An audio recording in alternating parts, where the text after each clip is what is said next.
ఆత్మ ఎప్పుడైతే తన సత్యాన్ని మర్చిపోతూ ఉంటుందో అప్పుడు ఆత్మ అశాంతి పడుతూ ఉంటుంది.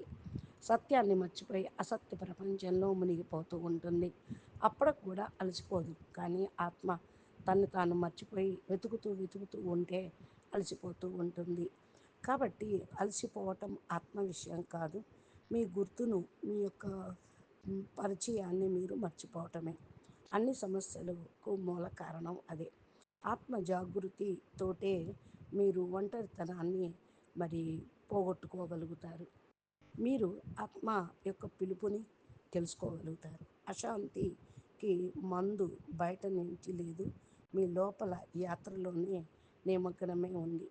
ప్రతి ఒక్క ఆత్మ కోరిక అశాంతిగానే ఉంటుంది. అశాంతి అనేది ఈ ప్రపంచం కోసం కాదు.